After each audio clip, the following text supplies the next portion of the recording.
Good to see everybody.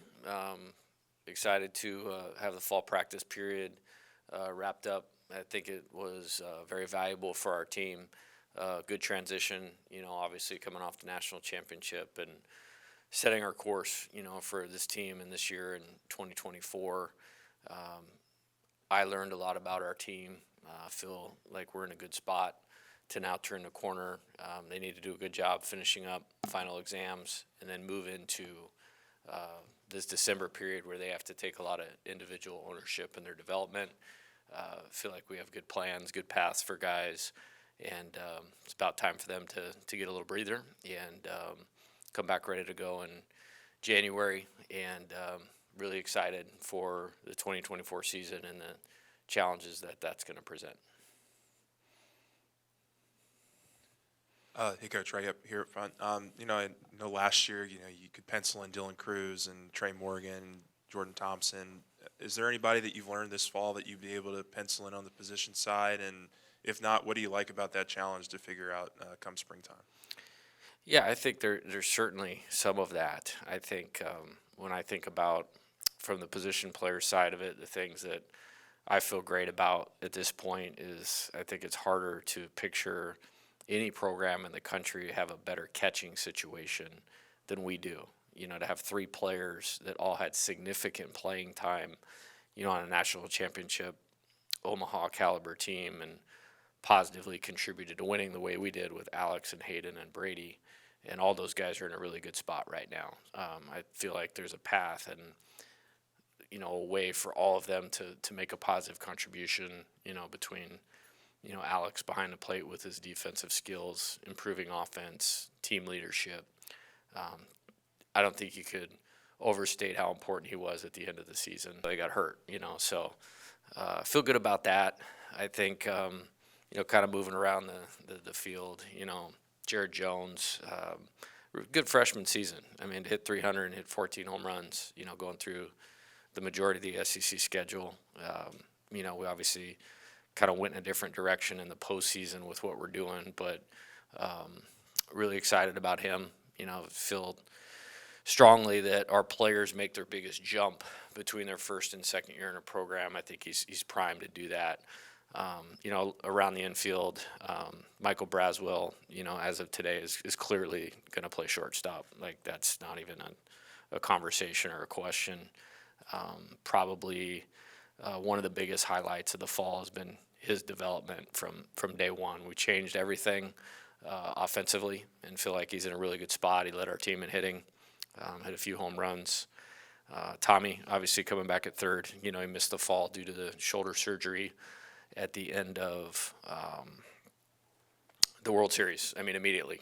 He heard it in game one of the season and really toughed that thing out, for the entire season. For him to play defense as well as he did last year and basically stay on the field with the significance of that injury was remarkable, and I think speaks a lot to his toughness. In a really good spot right now in terms of his recovery, I guess, if you will. He's back in his hitting program, hitting live. We've started the running, and I think when both of those things are stabilized, he'll begin throwing and fully expect him to be ready to do everything by opening day. So obviously when he's at full health, we know what we have there, which in my opinion is the best hitter in the country. And then in the outfield, probably the deepest position on the team. I don't know about slotting guys in and saying this is a for sure, but, much like Jared, I think Paxton Kling did a good job at times last year. I think, all those guys were a little bit of a victim of being on one of the best position player teams in college baseball history. That's just what that was. Excited about his development. Feel like we've found some things here recently, late fall, that's going to help get him to another level as a player. Jake Brown as a freshman that has really stood out. If you're asking me for something that I'm really happy about, that's something I'm really happy about. Speed, dynamic player, left-handed hitter, can do a lot of things to help us win. Mac Bingham, good transfer from Arizona. Obviously, coached him for 2 years, so know what we have there. And there's some guys right along the periphery. Josh Pearson obviously is a player I trust a lot. We've bounced him around between the outfield and second base, and there's certainly more guys. There's a lot more to be decided, between now and opening day. So we're not in that place last year where you felt like, hey, these 5 or 6 guys are going to play. Hey, Coach. Now that everyone's gotten some more time to get used to it, other than making games shorter, what effect do you think the pitch clock has had on the sport? It wasn't as big as I thought it would. I actually like it, which kind of surprised me a little bit. I like staying on offense for as long as we possibly can and getting off the field on defense as quickly as we possibly could. I think it's just like anything else.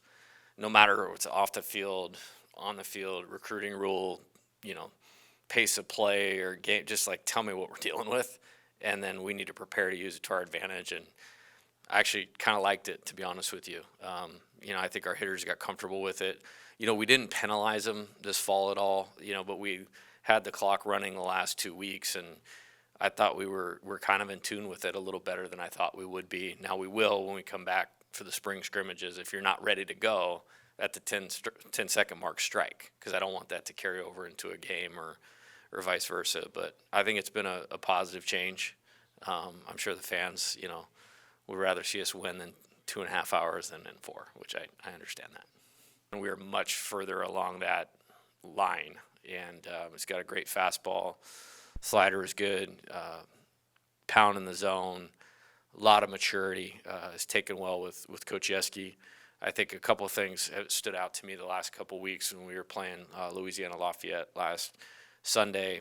He had a very clean first inning, and then guy hit a leadoff triple, and then that run scored. Another guy was on base, and then he got himself together and kept that inning at 1, which a year ago that would have got away from him, which is why he didn't have a bigger role on last year's team. And then yesterday in the Purple Gold World Series, he went 3-0 to the leadoff guy, one of our better hitters, and went strike 1, strike 2, strike 3 to eliminate the leadoff guy.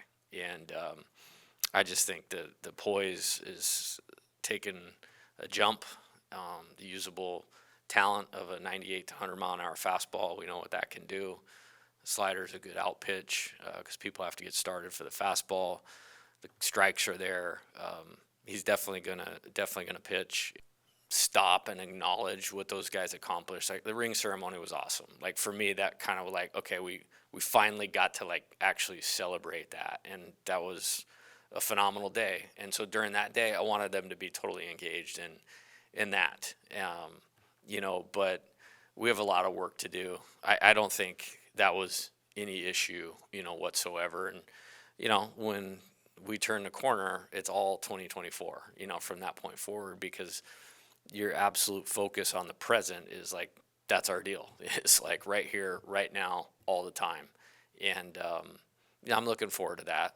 And I think there's a way to continually honor what last year's team did forever. They'll be bonded to here and together and known as champions forever, and that should be respected. But none of that has anything to do positively with what we need to do going forward. And I haven't felt any issue with that at all. It's great to see those guys when they're around, and they're working hard and set a good example for what our players want to be, which is pros in their off season, working hard to try to become big leaguers. And so it's great to have them around, but it's been handled really well by everybody. You mentioned with Michael Braswell, what was it that y'all changed offensively? What kind of went into the overhaul that allowed him to have such a standout fall? Yeah, I think first off, we went and got him because he impressed me, like with his skill set. Like I didn't even really look at the statistics or the numbers, that much. I know he had 2 years of a lot of playing experience in the SEC on a good team, a super regional team. I think he was, a little further along defensively than I thought. Like outs have to be outs if you're going to win at a high level, and I think he dominates the routine play in terms of catching it, has good arm strength, really good internal clock.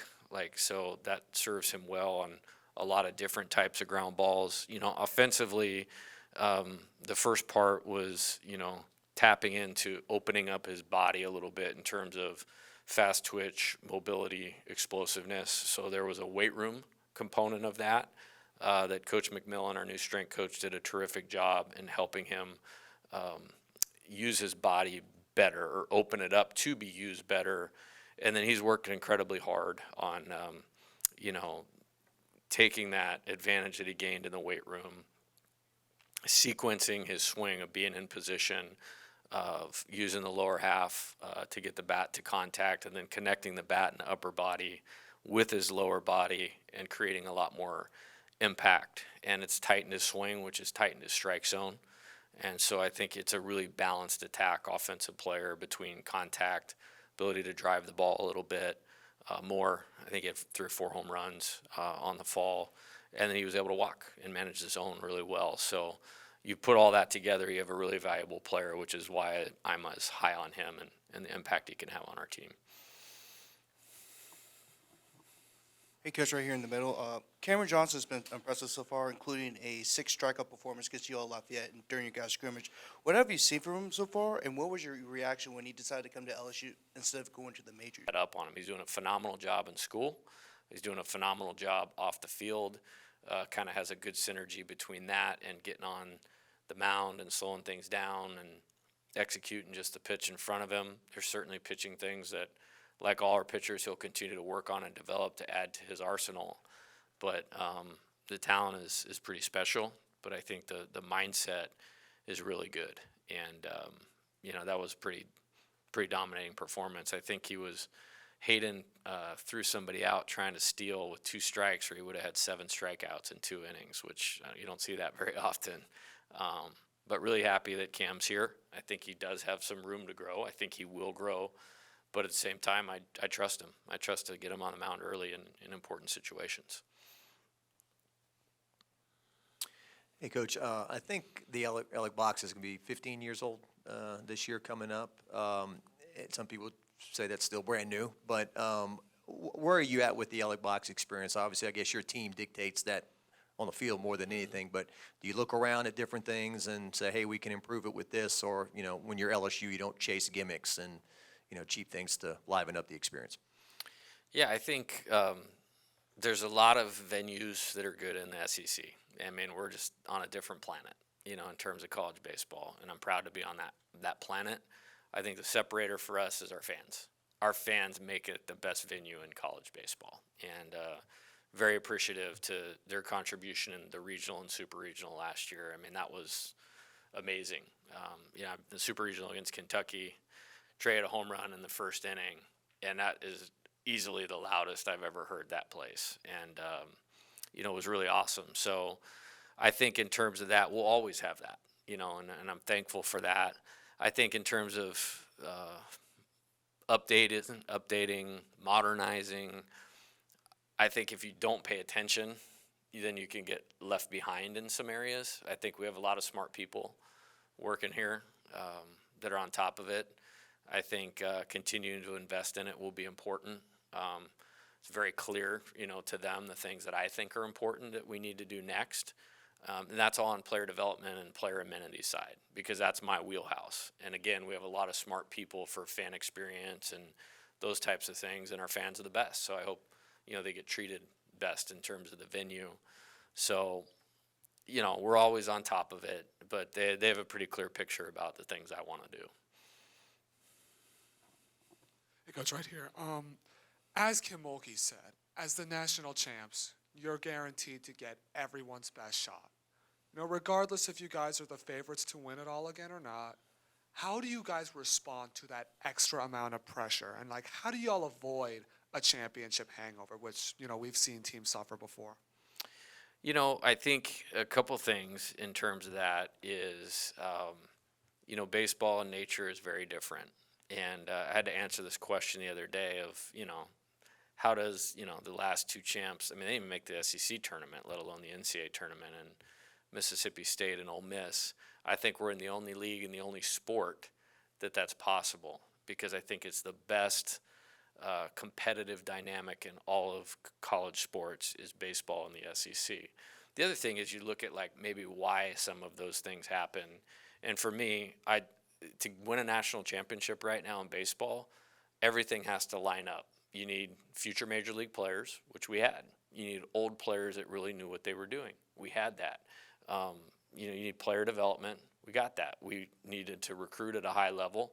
We've done that, and so it all built up to, in my opinion, one of the best teams in college baseball history. So what happens then is you lose some of those players, which we certainly did. 13 draft picks, that's an SEC record. Think about what I just said about SEC baseball. And so to break the record for draft picks on one team, that's awesome. So now there's a little bit of a reset, in terms of what you're doing. So we tried to be ahead of that as best we could. From the day I got here, I knew we needed to upgrade the pitching talent in the program. Well, we obviously did that, bringing in the best pitcher I've ever seen last year in Paul. But we also did that from a depth standpoint. And then, go out and add, Gage Jump and Luke Holman, to Thatcher Hurd, to Nate Ackenhausen, Griffin Herring, Gavin Guidry, all these guys that have already pitched in Omaha. That's a really good starting place. And then, what we've tried to do is be, as I mentioned earlier, mature about how we're attacking this, is honoring the process of winning. We have a very specific, way that we follow. And I think we did a good job of that in the fall. It was definitely a different fall in a couple regards, but I think we handled it well.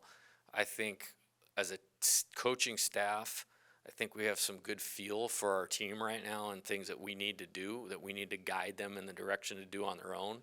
And what we need to do when we come back, which is improve on a daily basis. And so it's super boring, but to be in a better position for this team, we have to stay true and honor all of that stuff. And I think we have good leadership. I'm sure you'll talk to Hayden and Thatcher, part of that leadership group that understand that. They had really positive people around them last year that, part of it is you want to emulate some of that because the standard was so high for everybody on a daily basis. And then you commit to that and you have enough good players. That's kind of how you get through that. Right up here up front, you mentioned the pitching staff and the overhaul you guys made in terms of building out the depth there. Just, it looked like every time I was looking at the stats update, it was this guy had no hits, 6 strikeouts, kind of deal. Just how are you deciphering, which group of guys goes in what place in terms of starting and depth and closing? Just where are you guys at in that process? Yeah, that's a good question, Glenn. I think, Coach Yeski and I having a little bit of an opportunity to work together for 2 years before him coming here this year is a super positive. Me understanding what I'm getting, what his strengths are, and part of that is just feel for understanding what guys need to do to enhance themselves and fit a role that can benefit the team. He's really good at that. And then communicating with the players of how to best line themselves up for success. There's a lot of factors that go into that. For me, as you guys know, one of our best pitchers will be at the end of the game, period. Whether they should or shouldn't start. Winning close games is a hallmark of championship teams, and so we did a really good job of that. We've done a really good job of that for 2 years. Completely had to reverse engineer it the first year in 2022, but it was an outstanding bullpen, and we won a lot of close games. And then last year, with going through some of the injuries and shuffling the deck and moving parts and kind of opener starter, even in the regional, and, super regional, one of the games for that matter. And in Omaha, that's just what we needed to do. I think there's more than, for sure, 3 capable starters on this team. I think the versatility of several of them allow them to either move up if that's what's called for, or move to the bullpen in the middle of the game to stabilize it, or at the end of the game to finish it. Don't really have it hey, this is how we're lining up the weekend just yet. We have a group that will elevate their pitch counts early on, and then we'll peel it back as we get closer to the season of, hey, maybe this guy's going to go twice a week out of the bullpen. This is going to be a long guy. This is going to be a closer, and then these guys are going to hopefully get you to 90 pitches and 6 innings, that type of thing. But having more than 3 guys that can do that gives us the opportunity to look at it critically. And as you said, we got to do a good job of lining them up right, and we're working through that.